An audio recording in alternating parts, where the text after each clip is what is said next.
कितने दिनों में वीज़ा मिलता है? आप जैसे ही लोग होते हैं जो where is my sindoor and vidya, what are my qualifications? तो कहाँ से आ गई है, पढ़ी लिखी नहीं है, please grow up. Hi guys, welcome back to my channel Indian Blogger in Canada and today is the question answer day. तो बहुत सारे वीडियोस पे, स्पेशली जितने भी शॉर्ट वीडियोस थे उसमें आप लोग मुझे बहुत बहुत बहुत बहुत प्यार दिया, उसके लिए थैंक यू। इतने सारे व्यूज़ हैं बट उन सब में बहुत सारे क्वेश्चंस हैं, कमेंट्स हैं। आई थॉट कि मैं क्वेश्चन आंसर वीडियो बनाती हूँ, तो जितने भी क्वेश्चंस थे मेरे पास मैंने वो सारे के सारे लिख लिए हैं। आई हैव माई लैपटॉप जिसमें सारे मैंने क्वेश्चंस लिख के रखे हैं, तो मैं वो सारे आंसर करती हूँ। एंड देन अगर इसके बाद कुछ क्वेश्चंस बच जाएँ तो मेक श्योर कि उनको आप कमेंट्स में डाल दें एंड उन सब का आंसर मैं नेक्स्ट क्वेश्चन आंसर वीडियो में ज़रूर दूंगी। Let's start the question answer round. So the first question was what are my qualifications. तो बहुत सारे लोगों ने ना क्वेश्चन के लिए क्वेश्चन किया है कि क्वालिफिकेशंस के बाद बहुत सारे लोग ने ऐसे कमेंट भी कहते हैं कि यार क्या है, कहाँ से आ गई है, पढ़ी लिखी नहीं है एंड किसी गांव से है एंड ऑल ऑफ दैट। तो मैं बता दूं कि I am a BTech graduate. Computer science से मैंने अपनी ग्रेजुएशन कंप्लीट की थी, वो भी 2011 में। उसके बाद से सिंस 2022 तो I have worked for 11 years as a engineer in as a software engineer in different multinational companies. मैं और मेरे हस्बैंड हम दोनों वहाँ पे जॉब करते थे गुड़गांव में, बट क्योंकि हस्बैंड का कनाडा में हुआ था, इन्होंने भेजा था, तो मैं यहाँ पे I as a visitor visa. तो या दैट डज नॉट मीन कि मुझे second question is work permit on visitor visa. तो विजिटर वीज़ा पे मुझे वर्क परमिट कैसे मिला? हस्बैंड को कनाडा आना था और उनको वर्क परमिट मिला था, तो साथ में ही I could have applied for my work permit. तो एक डिपेंडेंट वर्क परमिट होता है जो आप अप्लाई कर सकते हो, वो मैं कर सकती थी। बट क्योंकि कंपनी के थ्रू हुआ था तो हिज कंपनी उन्होंने लगवाया मेरा visitor visa. Last year I think it was applied in 2020 में या फिर अप्रैल में। तो उस समय बहुत ज़्यादा क्योंकि कोविड चल रहा था और बहुत सारी जो टाइमलाइंस थी वो बहुत ज़्यादा थी, तो मेरा विजिटर वीज़ा जो अब आया था वो अप्रैल 2022 में आया। जो वर्क परमिट है, वर्क परमिट की भी जो टाइमलाइंस हैं वो इंडिया से अगर आप लगाते हो तो वो बहुत ज़्यादा है। तो मैंने यही सोचा कि मैं अगर इंडिया से अप्लाई करती हूँ वर्क परमिट के लिए तो मुझे कोई फ़ायदा नहीं होगा क्योंकि वो टाइमलाइन बहुत ज़्यादा है। विजिटर वीज़ा लगे हुए ऑलरेडी कुछ टाइम हो गया है, so I should wait for my visitor visa. और जब मैं कनाडा आ जाऊँगी तब I will apply for a work permit, क्योंकि आप विजिटर वीज़ा पे कनाडा आने के बाद अपने वर्क परमिट के लिए अप्लाई कर सकते हैं। और अगर आप कनाडा से वर्क परमिट के लिए अप्लाई करते हैं तो उसकी टाइमलाइंस कम है। तो मैंने यहाँ पे आके वर्क परमिट के लिए अप्लाई किया और लकीली मेरी एप्लीकेशन काफ़ी जल्दी प्रोसेस हो गई। So that's how I got my work permit on visitor visa and anyone can get it.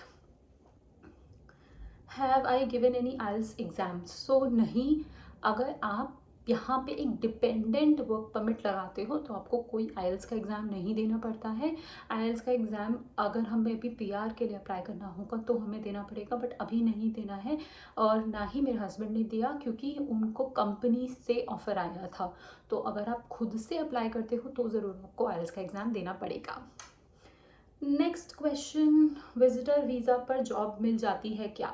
सो नहीं, आप विजिटर वीज़ा पे हो तो विजिटर वीज़ा का मतलब है कि आप कनाडा विजिट करने के लिए आए हो।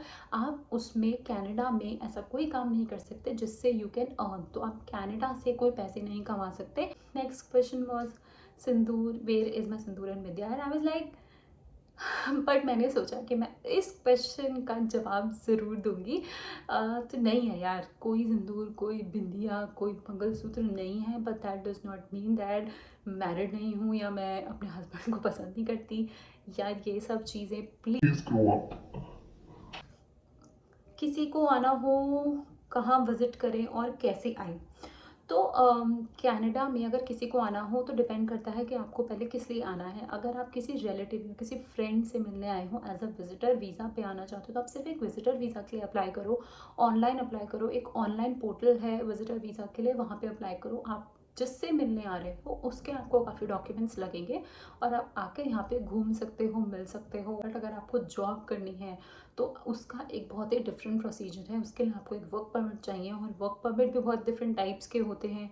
वो सारी इन्फॉर्मेशन आप CRA वेबसाइट, कनाडा की वेबसाइट पे जाके देख सकते हो। कितने दिनों में वीज़ा मिलता है, तो कितने दिनों में वीज़ा मिलता है, अगेन बहुत सारे डिफरेंट डिफरेंट तरीके के वीज़ा हैं कनाडा में। मैं यहाँ पे लिस्ट कर दूँगी वेबसाइट, और अलग अलग टाइप के वीज़ाज़ के लिए अलग अलग टाइमलाइन है। फ़िलहाल सब चीज़ों में बहुत ज़्यादा डिले है बिकॉज कोविड का अभी भी बैक नहीं गया है, तो जो भी टाइमलाइंस थी ना वो इंक्रीज़ हो गई है। इतना एक बैकलॉग है कि वो बैकलॉग बस चलता ही जा रहा है, वो बैकलॉग ख़त्म ही नहीं हो रहा है। इस वजह से जो टाइमलाइंस है वो बहुत ज़्यादा है, और specially visitor visa, work permits, very difficult right now.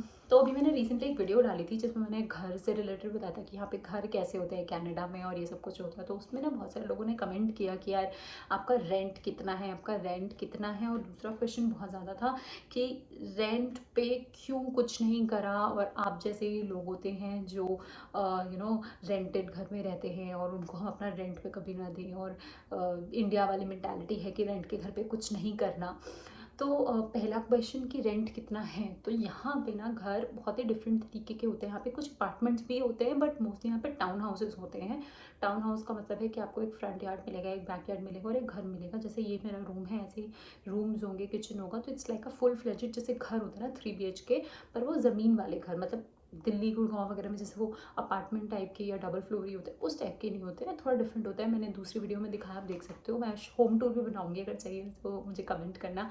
हाँ पे जिस घर में हम रह रहे हैं, ये वाला घर हमने रेंट पे लिया है। इसका $2000 का रेंट है, और ये 3 BHK है।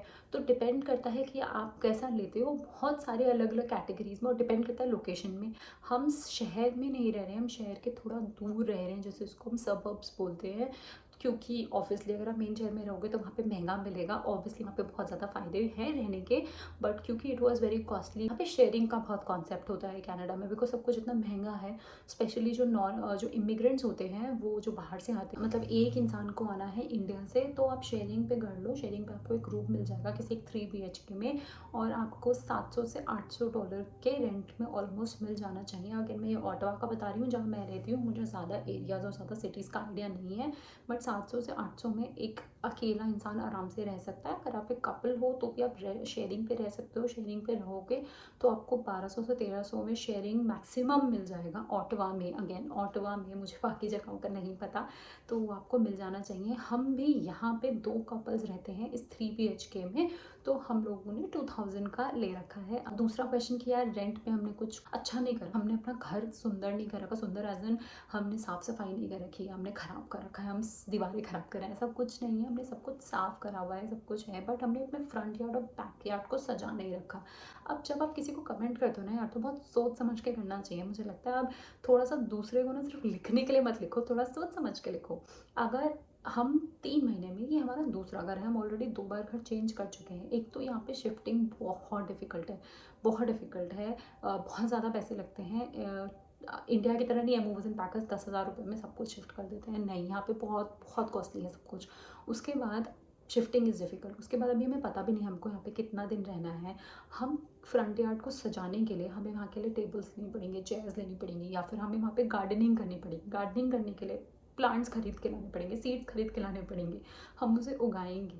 उसके बाद वो, यहाँ पे कोई लेबर्स नहीं होती, मैंने आपको पहले भी बताया, आपको खुद करना पड़ेगा। पहली बार तो गार्डनिंग आती नहीं है, और अगर हम देखने की कोशिश करें भी, सीखने की, तो सीड्स लेके आएंगे, उसे करेंगे, वो कितने टाइम में होंगे, मे बी तब तक हम घर में भी ना रहें, है ना। तो बहुत सारी चीज़ें, हमें इतनी आइडिया भी नहीं है, नॉलेज भी नहीं है। अभी 3 महीने हुए हैं, और बाकी फर्नीचर, लाइटिंग्स वगैरह ये सब कुछ लाने के लिए हम मतलब कैसे लेके आ सकते हैं, अभी हमें नहीं पता कि हम कितना टाइम रहेंगे। कर सकते हैं यार, आप समझ रहे हो।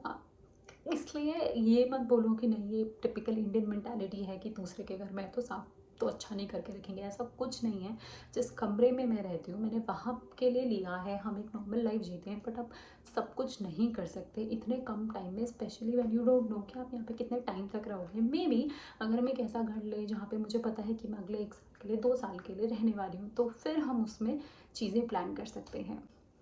Okay, I think that was it. मैंने काफ़ी सारे सवालों के जवाब दिए हैं। अगर कोई क्वेश्चन आपका हो तो इसमें मुझे कमेंट करके ज़रूर बताना, मैं बताऊंगी। और बहुत सारे लोग कह रहे हैं कि यार व्लॉग्स बनाना शुरू करो daily, so let me know if you guys want that, I will definitely do that. Okay, thank you so much for all the love, and if you haven't subscribed yet, make sure to subscribe, like, share, and whatever you want to do. Thank you so much for watching my videos. Bye.